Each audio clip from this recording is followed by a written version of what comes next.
So you got a trolling motor, now what? Obviously, trolling motors are pretty much essential on the water. And we're going to talk to JT Koshy because what happens if it glitches, if there's some issues that you may have to look at and fix. Let's talk to JT and go through here. JT, let's take us through the process with these trolling motors and what people need to be looking at. Yeah, definitely. So starting with the batteries, there's lithium options. These are some standard, wet cell batteries. So this is a 24 series deep cycle. Cranking batteries get discharged and they discharge a little bit, then you charge them back. Deep cycle, you can discharge them all the way with a trolling motor, using it during a day, and then they'll take a charge and charge all the way back up.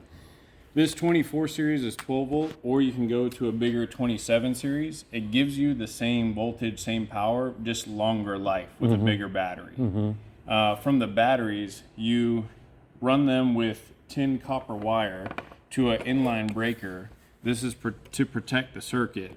So see this wire right here? You'll have one red, one black. It's kind of got like a silver look to it. That's tin copper. The brown copper stuff doesn't have as much like corrosion resistive material on top. So always use this. Any wire in your boat should be with this stuff, tin copper wire. And of course the gauge depends on how long you're running, how far is running, what the power is going through. But that's the typical. What is the gauge on that? This is 4 gauge wire. So this is for like a short run. If you're running longer, like maybe from the back to the front of your boat, you might use 2 gauge or 0 gauge, some heavier stuff. And this? This will run through a breaker. So this is very close to your batteries. And what that is it protects the trolling motor and the whole circuit.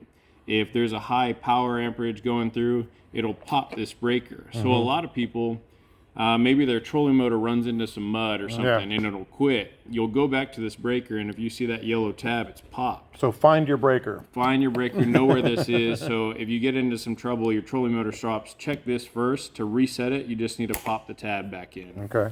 The wire will go up to near your trolling motor, and you'll find one of these. So this is the plug and receptacle. This end goes on the trolling motor, this end goes on the boat. One trouble area is sometimes if this plug is super, subject to salt water and corrosion, you might find you have issues with power to your trolling motor. Pull the wires out of this plug and look at them. You'll see this starting to look green. If it starts to get corrosion, it should look silver like this all the time. So this could be another trouble area. And then finally from here, we mount the trolling motor on the boat. This is a quick release. So this bracket here sticks onto the trolling motor. This one stays on the boat. So when you're ready to pair them, you put your trolling motor on there. It's all one together. It locks with a pin. Let's say you're going down south for a fishing trip and you stay at a hotel. You want to remove that trolling motor so someone can't come grab it in a couple seconds. So you pop the trolling motor off, this stays on the boat, and everything goes inside. There's also locks, correct? That's correct. Small locks that you can lock this together. And that's the way to go. What about, Dean was talking about this on the podcast not long ago. He had a little flame flare up, and it was because it was from the breaker, I believe. Well, he turned the breaker off to stop the flame, but there was a little flame flare up. I mean, that's big time danger. Super dangerous, yeah. So that's probably happening anytime maybe a wire was very corroded. I think that's what it was. Lost connection between here. So if the battery or trolling motor is pulling power and you kind of rub this connection on here, you'll get a little spark.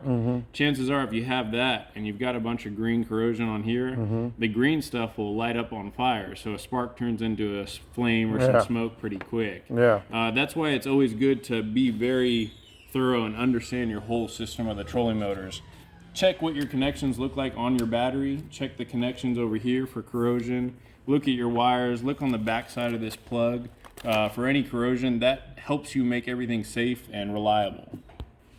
All right, and of course, all else fails, you probably want to come out into the boatyard and get this thing fixed the right way. Don't forget to subscribe to the YouTube channel here, and don't forget to subscribe to the podcast. You can do it anywhere you get your podcast.